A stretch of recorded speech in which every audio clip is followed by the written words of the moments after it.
Bonjour bien-aimés dans le Seigneur, je suis le pasteur Henri Podaï, ayant un ministère apostolique de la chaîne Le Combat Spirituel. Nous voulons dire merci à l'Éternel notre Dieu pour vous qui nous suivez. Abonnez-vous, invitez vos amis à vous abonner afin que l'œuvre d'évangélisation puisse s'étendre et que plusieurs puissent connaître la vérité comme le Seigneur Jésus-Christ l'a dit, et la vérité nous rendra libres. Nous continuons toujours avec les témoignages à la suite de cet enseignement, le chrétien et la prière d'autorité. Et aujourd'hui, nous voulons parler d'une jeune fille qui est en classe de 4e. Et c'est une fille, comment est-ce que nous l'avons rencontrée? C'est que Dieu nous a fait la grâce lorsque nous étions au Cameroun, à la faculté pour des études théologiques, de mettre en place une cellule de prière avec un pasteur ivoirien. Et après le départ de ce pasteur, nous avions continué seul la cellule.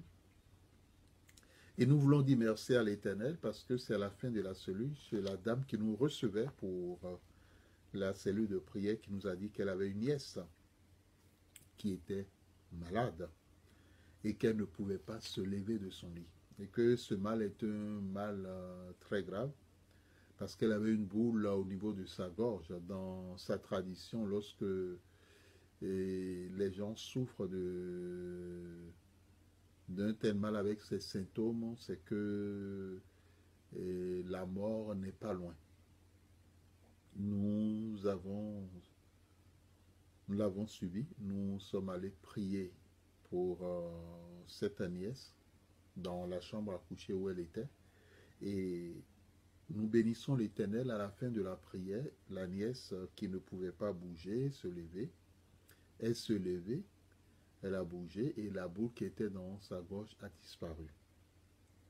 Mais comme nous le disons souvent, dans le cadre du combat spirituel ou dans une prière de libération des captifs qu'on appelle délivrance, et il est aussi vrai que dommage aujourd'hui que plusieurs églises, même évangéliques, disent que la délivrance n'existe pas, et vice-versa. Mais ce qu'il faut comprendre, le mot délivrance, c'est libérer les captifs. La libération des captifs est un ministère que notre Seigneur Jésus-Christ a accompli dans sa vie. Et c'est un ministère que les apôtres à sa suite ont continué, en l'occurrence l'apôtre Paul dans Actes chapitre 18 et Actes chapitre 16. Et aujourd'hui, ceux qui sont les disciples, Dieu leur a fait cette grâce. Ceux qui sont devenus enfants de Dieu leur a fait la grâce d'exercer cette autorité. Et donc nous avançons et que tous ceux-là qui ont cette grâce, qu'ils soient fermes dans la foi, sachant que nous tous qui exerçons cette œuvre, nous ne sommes que des instruments entre les mains du Seigneur Jésus-Christ. Nous ne devons pas perdre cela de vue. Parce que c'est le Seigneur Jésus-Christ qui dirige par le Saint-Esprit les combats et c'est l'Éternel qui décide de tout combat spirituel. Le jour où celui qui exerce le combat spirituel ne laissera pas le Saint-Esprit le conduire, et cette personne agira selon la chair. Et il pensera que les démons, les esprits, le mal a quitté l'intéressé, mais au fond, rien n'a changé. C'est ce pourquoi à la fin de la prière, il faut toujours être à l'écoute du Saint-Esprit, qui parle encore aujourd'hui, comme il a parlé à Philippe, et pour que ce dernier puisse venir en aide à l'eunuque éthiopien, dans Actes des Apôtres. Bien-aimé dans le Seigneur, l'Éternel nous a dit de dire à cette dame de venir le lendemain avec sa fille à la faculté de théologie où nous avions notre résidence. Elle est revenue le lendemain, on a commencé à prier. Et c'est pendant que nous prions pour cette jeune fille qui est en 4e que des voix ont commencé à se manifester. Et nous avons dit, qui est le chef de tout ce groupement? La personne s'est présentée. C'était un cadre à la retraite et qui vit bien sa retraite et qui a des enfants qui sont bien positionnés Et l'un exerce la pharmacie, l'autre est un directeur.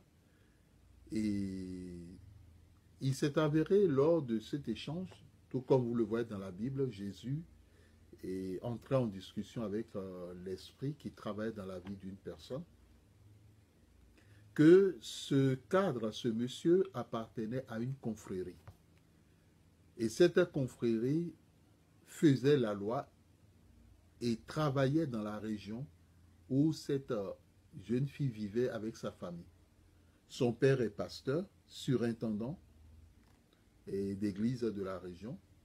Et sa mère, elle aime Dieu et elle est une femme de prière. Elle est une chrétienne.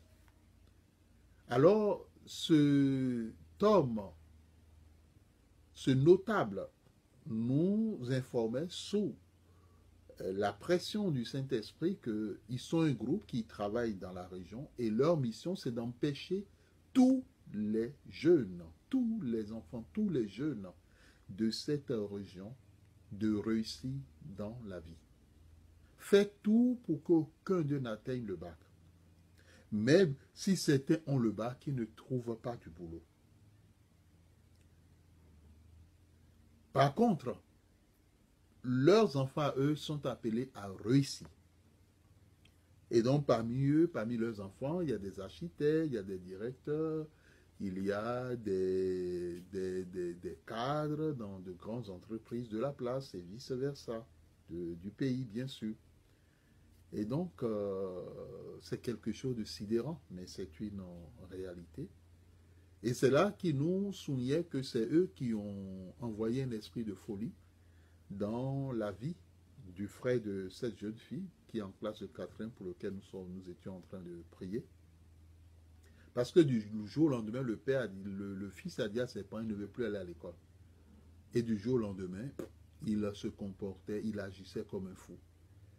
Il sort le soir, il parle tout seul, il se promène dans la ville. Et après, il rentre le soir. Quelquefois, il monte sur, il grimpe un arbre, il reste dessus pendant des heures. Vraiment, c'est quelque chose de horrifiant et de terrible.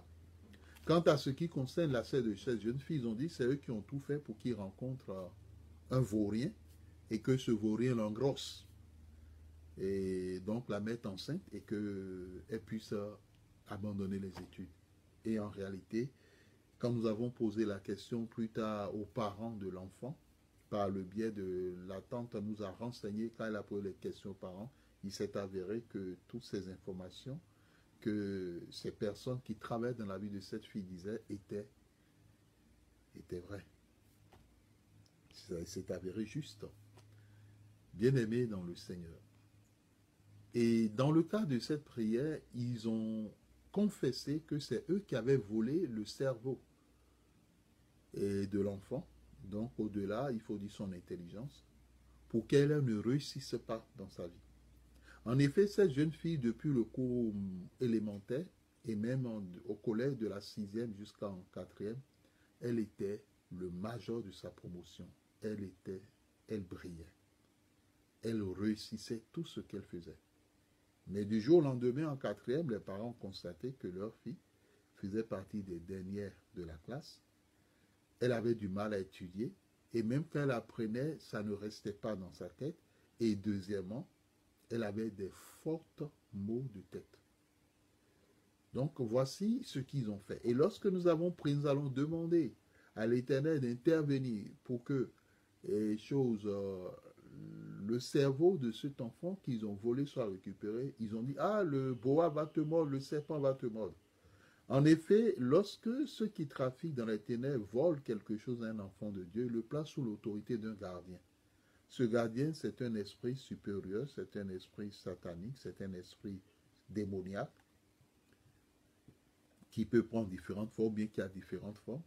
Et donc nous avons prié, nous avons demandé à Dieu de détruire le serpent et de récupérer le cerveau de cet enfant, parce que le cerveau, d'après ce qu'ils ont dit, ils l'ont déposé dans le lac qui se trouve dans la ville où réside cette jeune fille. Ainsi donc, nous qui sommes parents, nous sommes appelés à beaucoup prier pour nos enfants. Parce que la confession du chef de cette confrérie des ténèbres, c'est que depuis, ils avaient cherché à toucher à la vie de cette fille, mais ils n'arrivaient pas parce que sa mère est une femme de prière. Donc, ceux qui pensent que la prière est un jeu, détrompez-vous. La prière est une âme redoutable. La prière au nom de Jésus-Christ est quelque chose qu'il ne faut pas prendre à la légère. Bien-aimés dans le Seigneur. Nous bénissons l'Éternel parce que, au travers de tout cela, l'Éternel a vaincu cette confrérie, les a jetés hors de la vie de cette fille. Et nous rendons grâce à Dieu parce que la fille a été totalement, cette jeune fille a été totalement libérée et elle a pu continuer brillamment ses études et réussir dans sa vie. Voici le témoignage que nous voulons partager avec vous. Et n'oublions pas un élément que c'est le chef de cette confrérie a dit, c'est-à-dire que eux, ils ont travaillé contre le père qui est un pasteur, parce qu'en réalité, ce père qui est pasteur ne croit pas en l'existence des démons. Et sa femme l'a confirmé, mais pourquoi elle ne croyait pas? Parce que le chef de cette confrérie a dit que c'est eux qui ont envoyé un esprit d'incrédulité dans le cœur du père pour que ce père ne croit pas du tout en l'existence des démons. Donc, nous pouvons déduire de cela que plusieurs personnes, que ce soit dans ta famille ou hors de ta famille, même dans ce monde, qui ne croient pas en l'existence de Dieu, voire même des démons, ce sont des gens qui sont manipulés par l'esprit d'incrédulité. Certains même verront des preuves de la grandeur, de la puissance de Dieu, mais non, ils ne croiront pas, tant que cet esprit n'a pas été vaincu. Mais vous verrez aussi que certains n'y croient pas parce qu'ils ont accepté faire un pacte avec Lucifer afin de pouvoir combattre tous ceux qui sont de Christ et qui sont des chrétiens. Voici ce que nous pouvons vous dire par rapport à ce témoignage. Bien-aimé dans le Seigneur, c'est le pasteur Henri de l'église protestante d'Éternel. Nous sommes sur Strasbourg où Dieu fait son œuvre et continue à œuvrer. Et nous lui disons merci. Nous sommes aussi en région parisienne.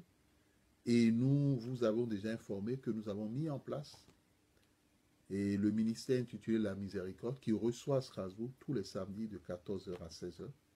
Pour vous, tous qui êtes chargés, qui êtes fatigués, qui ployez sous le joug de la stérilité, sous le joug des maris de nuit, des femmes de nuit, des esprits de dos, qui êtes enchaînés, qui êtes captifs, qui constatez que votre destinée a été flouée. Jésus-Christ n'a pas changé, il continue à œuvrer. Et il a mis en place des ministres pour pouvoir accomplir l'œuvre de miséricorde, afin que Dieu en retour fasse grâce. Ce n'est pas nous qui sommes le chirurgien. Le chirurgien, c'est Dieu. Nous ne sommes que le bistouri ou bien le ciseau qu'il utilise pour donner gloire à son nom. Vous pouvez nous écrire pour vos soucis, pour vos problèmes, à Dr Pasteur Henri, le chiffre 7, @hotmail.fr ou nous téléphoner au 06 70 48 64 47. Si vous êtes à l'international, 0033 670 48 64 47. Que l'Éternel vous bénisse. Au revoir.